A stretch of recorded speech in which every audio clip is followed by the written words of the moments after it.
Selamat datang di channel Indah Kirana, channel tentang alur cerita anime Donghua. Yang suka dengan alur ceritanya, jangan lupa subscribe ya guys, biar gak ketinggalan alur cerita menarik selanjutnya. Tanpa banyak bicara lagi, mari dengarkan alur ceritanya. Semoga terhibur. Bab ke-169, Ruang. Benang energi alam berkumpul di ruang kosong. Itu seperti aliran kecil yang menyatu, membentuk pilar energi yang lebih tebal. Itu berubah menjadi pusaran energi di ruang kosong yang berkumpul di tempat tertentu di ruang ini. Sosok manusia berjubah hitam duduk bersila di bagian dalam ruang saat dia berdiri di ruang kosong. Alam yang liar dan penuh kekerasan energi berkumpul di ruang sekitarnya dan melilit sosok manusia berjubah hitam. Setelah menghirup dan menghembuskan napas sosok manusia berjubah hitam, energi memasuki jalur ki di dalam tubuhnya. Setelah beredar sekali, itu benar-benar dimurnikan, berubah menjadi benang doki yang sangat murni, yang memasuki pusaran di dalam tubuh sosok manusia berjubah hitam. Mengikuti penyempurnaan terus-menerus dari energi alam yang tak ada habisnya ini, aura sosok manusia berjubah hitam juga menjadi semakin padat. Saat dia berlatih, pakaian di tubuhnya bergerak tanpa ada angin. Energi alam yang mengelilingi tubuhnya juga membentuk pusaran energi yang sangat besar dengan sosok manusia ini sebagai pusatnya. Suara angin yang tajam seperti gelombang auman binatang menyebabkan ruang kosong bergetar tanpa sadar. Ruang kosong dalam radius 50 km dari sosok manusia berjubah hitam juga berulang kali runtuh. Badai spasial yang liar dan dahsyat itu seperti binatang gunung ganas yang menghancurkan ruang kosong dan mengamuk di sekitar sosok manusia. Namun, tampaknya itu tertahan oleh suatu kekuatan. Meski memiliki kekuatan penghancur yang menakutkan, ia pada akhirnya tidak mampu mendekati sosok manusia. Bahkan jarak beberapa kaki di sekitar sosok manusia berjubah hitam tidak memiliki riak sedikit pun. Ruang di dalamnya stabil seperti gunung dan sangat tenang. Pemandangan seperti hari kiamat ini berlanjut untuk jangka waktu yang tidak diketahui. Namun, aura sosok manusia berjubah hitam itu setenang laut dalam. Di bagian terdalam, seolah-olah ada seekor naga yang tersembunyi di dalam jurang. Dalam dan tak terduga, aura panas yang tidak jelas juga menyebar dari dalam tanpa ada yang menyadarinya. Itu melindungi sosok manusia berjubah hitam. Tekanan samar memenuhi ruang ini, menyebabkan badai spasial yang menakutkan tampak tidak mencolok seperti angin puyuh. Pada saat tertentu, tubuh tak bergerak dari sosok manusia berjubah hitam itu sedikit bergetar. Segera, aura menakutkan seperti naga hijau yang muncul dari laut tiba-tiba melonjak, mengguncang segala arah. Gelombang tak kasat mata tiba-tiba tersapu. Aura menakutkan dengan mudah menghancurkan ruang gelap yang awalnya bobrok ini. Dalam waktu kurang dari satu tarikan napas, ruang yang seperti ujung dunia sedetik yang lalu langsung memulihkan keheningan sebelumnya. Semua aura kekerasan langsung tersebar. Ruang yang runtuh sekali lagi tersapu. Ruang yang tenang itu bagaikan cermin, datar tanpa sesuatu yang aneh. Siapa sangka kalau ruang ini baru saja mengalami badai paling menakutkan dalam sejarahnya. Namun, akhir yang sempurna ini tidak bertahan lebih dari sekejap. Pembantaian lain pun terjadi. Sosok berjubah hitam itu tetap tak bergerak di ruang sunyi. Matanya yang tertutup lembut bergetar saat ini. Segera setelah itu, matanya yang cerah, yang telah tertutup selama setengah bulan, perlahan terbuka. Swoosh! Anehnya, matanya yang hitam pekat tampak jernih. Pupilnya yang dalam seperti sumur kuno yang tenang tanpa riak apapun. Di bagian terdalam di matanya, sekumpulan nyala api cemerlang yang hampir padam bagaikan anggrek yang telah melihat matahari. Aura tertekan dengan cepat meluas. Saat sosok manusia berjubah hitam membuka matanya, nyala api cemerlang di kedalaman pupilnya tampak seperti itu. Anak panah yang ditembakkan berubah menjadi seberkas cahaya api setebal ibu jari. Itu langsung menembus ruang di depan sosok manusia berjubah hitam, menyebabkan gelombang riak spasial seperti air. Detik berikutnya, ruang di kejauhan tiba-tiba meledak. Badai spasial yang dipenuhi aura destruktif tiba-tiba menyapu ke segala arah seperti binatang ajaib yang mengamuk. Kedamaian yang bertahan sesaat sekali lagi pecah saat badai spasial melanda. Pilar cahaya api cemerlang yang berjumlah 1000 selebar kaki tiba-tiba menerobos ruang. Kekuatan yang sangat kuat menyebabkan ruang bergemuruh. Ruang kosong itu seperti balon pecah yang terus-menerus meledak saat pilar cahaya api ditembakkan. Ruang yang sudah hancur itu terus meledak lagi dan lagi. Kekuatan melahap yang kaya mengoyak semua yang ada di ruang angkasa, memulihkan kegelapan yang kosong. Meski begitu, sosok berjubah hitam yang duduk di ruang hampa tetap tidak bergerak meskipun semua yang ada di ruang ini telah hancur. Ruang di sekelilingnya juga sangat stabil.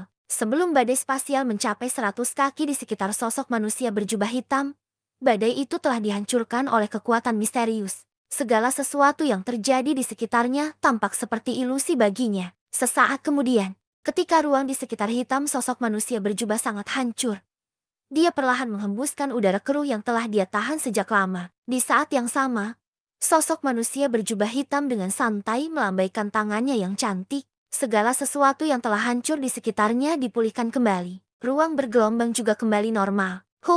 Setelah setengah bulan latihan cepat, tubuh lemah Xiaoyan akhirnya kembali ke puncaknya. Karena kenyataan bahwa ia baru saja menjadi kaisar setengah bela diri bintang 3 yang maju. Setengah kaisar bela diri ini, pelatihan selama sebulan telah membuat kekuatan Xiaoyan menjadi stabil.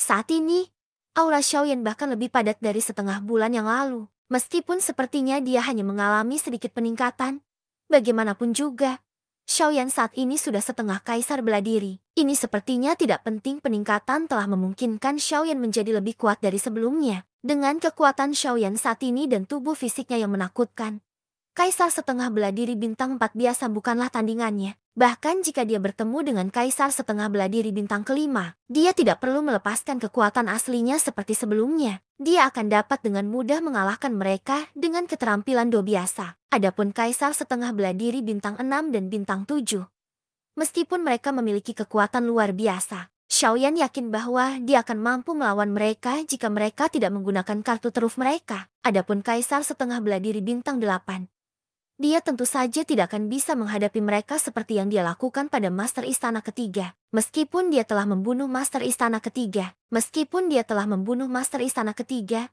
dia juga membuat dirinya sangat lemah. Bagi Xiaoyan saat ini, kaisar setengah bela diri bintang 8 tidak lagi menjadi ancaman. Namun, hal yang paling penting saat ini bukanlah setengah bela diri biasa itu, kaisar. Sebaliknya, apa yang harus dihadapi Xiaoyan adalah monster tua dari era kuno itu. Di ruang ini, sepertinya mustahil baginya untuk melarikan diri. Karena itu masalahnya, satu-satunya cara untuk melindungi dirinya adalah dengan menemukan Heimu, menyerang terlebih dahulu, dan membunuhnya dengan seluruh kekuatannya. Dengan kecerdasan Xiaoyan, dia secara alami mengetahui bahwa dari kondisi Heimu hari itu, dia tidak terlalu percaya diri untuk mengalahkan Heimu. Menggunakan tubuh Kingmu untuk menekan Luo Tua adalah perwujudan kelemahannya. Mengontrol tubuh Kingmu sudah merupakan tekanan yang cukup besar bagi Heimu. Terlebih lagi, Heimu telah terluka parah oleh Luo Tua dan Luo Tua. Mustahil baginya untuk pulih dalam waktu singkat. Selanjutnya, dia juga harus membagi perhatiannya untuk menekan jiwa Kingmu. Dengan demikian,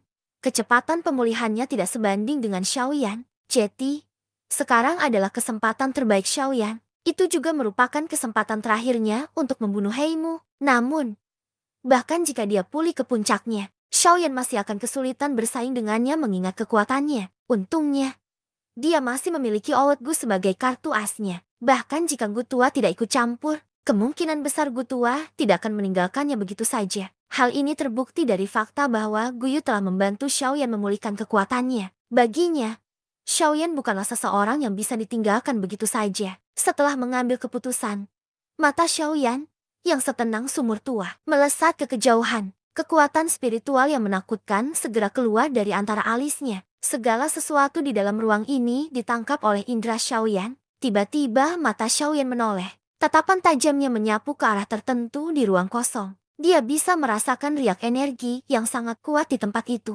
Jelas sekali, tempat itu adalah tempat Heimu berada. Xiaoyan menyipitkan matanya. Api surgawi menari-nari jauh di dalam pupil matanya. Dohki di dalam tubuhnya juga diam-diam beredar pada saat ini. Keinginan membunuh menyebar di hatinya. Mereka yang ingin membunuhku pasti akan dibunuh. Xiaoyan bergumam pelan di dalam hatinya. Tubuhnya yang duduk langsung menghilang dari ruang kosong ini. Ruang kosong yang tak terlihat itu diam-diam hancur. Bab ke-170. Di dalam ruang gelap, banyak tanaman merambat hijau tua yang lembat berdiri di ruang kosong seperti pilar. Gelombang cahaya hijau tua menyebar dari mereka. Mengikuti kelap-kelip cahaya ini, gelombang energi alam murni juga melintas melewati tanaman merambat dan mengalir ke gugusan kabut hitam gelap di bawah. Dengan tambahan energi ini, aura yang kuat dan menakutkan juga perlahan diaglomerasi dalam kabut hitam. Kabut hitam pekat yang menyelimuti sekeliling juga menjadi semakin tebal. Lama kemudian kabut hitam yang menyebar mulai bergetar hebat. Gelombang erangan menyakitkan keluar dari dalamnya. Ada juga gelombang suara mengatupkan gigi yang tercampur di dalamnya. Butuh waktu lama kemudian sebelum suara yang menusuk telinga ini,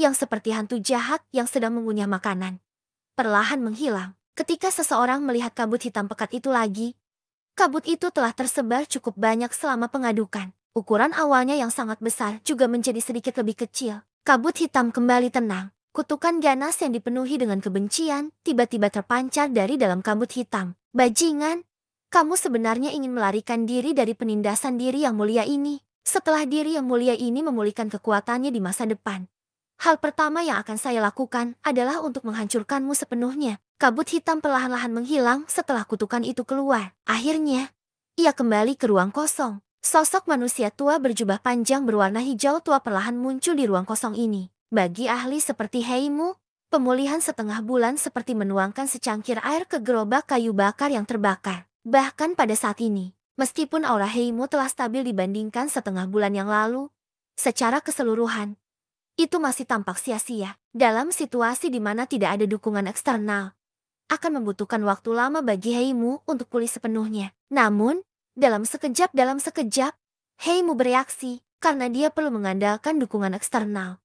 Bocah manusia bernama Yan Xiao itu sepertinya adalah seorang alkemis. Selama dia memiliki sesuatu pada dirinya, kecepatan pemulihannya akan jauh lebih cepat. Berada dalam kondisi lemah seperti ini adalah semacam bahaya padanya. Terlebih lagi, jauh di lubuk hatinya, ada sedikit perasaan tidak enak. Kemungkinan besar jika dia tidak segera pulih, akan ada banyak masalah baginya. Dengan pemikiran itu, tubuh Heimu hendak bergerak. Namun, di detik berikutnya, dia berdiri diam di tempat. Bahkan saat ini, ingatannya tentang pertempuran besar setengah bulan lalu masih segar di ingatannya. Pada saat terakhir, Yan Xiao tampaknya telah menggunakan semacam energi jalan hebat untuk melukainya. Adapun kekuatan yang dapat melintasi ruang angkasa, jika dia tidak salah, itu adalah dao besar kekosongan yang berada di peringkat di antara semua dao agung langit dan bumi. Hati Heimu menjadi sedikit gelisah saat memikirkan hal ini.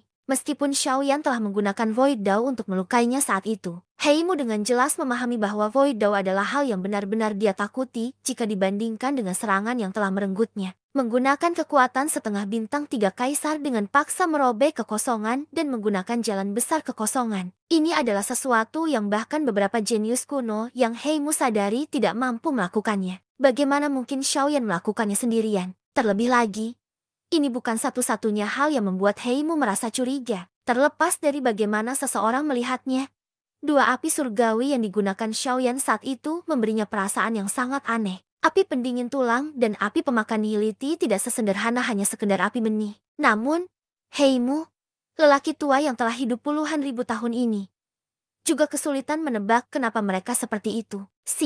Siapa bocah itu? Kenapa dia begitu merepotkan? Terlebih lagi, dua hal itu. Hanya, apa yang sebenarnya terjadi? Heimu mengumpat pelan. Dia merasa sangat tidak berdaya di dalam hatinya. Meskipun kekuatan Xiaoyan kurang, taktiknya yang tak ada habisnya dan perlindungan api surgawi bahkan menyebabkan dia tanpa sadar merasa sedikit takut. Lagi pula, saat ini dia jauh lebih lemah dari sebelumnya. Kalau bukan karena diri terhormat ini belum memulihkan kekuatannya, bagaimana semut seperti itu punya hak untuk berbicara? Heimu sekali lagi mengutuk pelan. Dia terlalu malas untuk diganggu. Terlepas dari berapa banyak taktik yang dimiliki Xiaoyan, faktanya dia telah direduksi menjadi seorang tahanan. Dia hanyalah anak panah di akhir penerbangannya. Meskipun dia memiliki perlindungan api surgawi, akan sulit baginya untuk mencapai apapun tanpa dukungan dari tuannya. Selama dia menyerang secara pribadi, Xiaoyan pasti akan mati. Heimu mendengus dingin. Tubuhnya bergerak dan dia hendak terbang menuju bola pohon anggur besar yang telah menyegel Xiaoyan dalam ingatannya. Namun, tubuh Heimu yang hendak bergegas ke depan, tiba-tiba berhenti di saat berikutnya. Sepasang mata hijau gelapnya langsung ditutupi oleh ekspresi terkejut. Matanya dipenuhi rasa tidak percaya. Kamu, bagaimana? Bagaimana ini mungkin? Heimu perlahan mengangkat matanya. Wajah dewasa yang halus dan tampan perlahan terpantul di matanya. Orang ini sebenarnya adalah Xiaoyan yang telah disegel olehnya. Mengapa? Apakah kamu sangat terkejut? Apa yang akan mengejutkanmu belum datang? Ketika dia mendengar kata-kata terkejut dari mulut Heimu, Xiaoyan tersenyum tipis. Sudut mulutnya melengkung ke atas, memperlihatkan senyuman dingin saat dia berbicara dengan nada acuh tak acuh. Saat dia mendengar kata-kata Xiaoyan, hati Heimu sekali lagi terguncang. Dari aura orang ini, sepertinya dia telah pulih sepenuhnya ke puncaknya. setengah bulan untuk pulih ke puncaknya. Bagaimana kekuatan setengah kaisar bisa begitu cepat? Terlebih lagi, bukankah dia sudah tertidur lelap saat itu? Bagaimana dia bisa benar-benar bangun? Kamu, bocah busuk, siapa sebenarnya kamu? Setengah kaisar sebenarnya berani mengatakan omong kosong seperti itu di depan diri yang terhormat ini. Tidakkah kamu takut bahwa diri yang mulia ini akan menghancurkanmu? Pada saat ini, hati Heimu tanpa sadar berubah serius. Xiaoyan di depannya jelas tidak sesederhana yang terlihat di permukaan. Terlebih lagi, dia saat ini dalam kondisi lemah Yan. Kemungkinan besar dia harus menghabiskan setengah bulan kerja keras lagi. Xiaoyan menatap Heimu di depannya. Dalam hatinya, dia jelas menyadari niat orang ini. Namun, mengingat situasi saat ini, dia tentu saja tidak punya waktu untuk berpikir terlalu banyak. Satu-satunya hal yang bisa dia lakukan sekarang adalah bertarung dengan orang ini. Siapapun yang menang akan hidup. Itu saja. Apa menurutmu kamu masih orang yang sama seperti dulu? Beraninya Anda menyebut diri Anda yang terhormat ini dengan kekuatanmu saat ini. Bahkan jika kamu melawanku, kamu harus menggunakan seluruh kekuatanmu. Pada akhirnya, kamu hanyalah sampah. Saat kata-kata mengejek Xiaoyan keluar dari mulutnya, wajah Heimu langsung berkedut hebat. Sebagai seorang praktisi dari zaman kuno, meskipun saat ini dia berada dalam kesulitan, semut di depannya masih belum bisa mengkritiknya. Hari ini, dia harus mencabik-cabik bocah manusia di depannya ini. Semut, kamu benar-benar berani menghina diri yang terhormat ini dengan cara seperti itu. Kamu benar-benar mencari kematian. Jangan berpikir bahwa diri yang mulia ini bisa bertarung dengan diri mulia ini hanya karena diri mulia ini berada pada titik terendah. Jika diri mulia ini benar-benar ingin membunuhmu, itu hanyalah masalah pemikiran saja. Oleh karena itu, semut, matilah demi yang mulia ini diri sendiri. Sebelum suaranya terdengar, tubuh marah Heimu tiba-tiba muncul. Tangannya berubah menjadi cakar yang disertai dengan doki hitam hijau yang menakutkan. Itu merobek ruang kosong dan dengan keras menebas Xiaoyan. Xiaoyan mendengus dingin saat melihat ini. Ekspresi serius muncul di kedua matanya. Tubuhnya bergerak dan dia juga tidak takut saat menghadapi cakar Heimu secara langsung. Bersambung ke bab selanjutnya.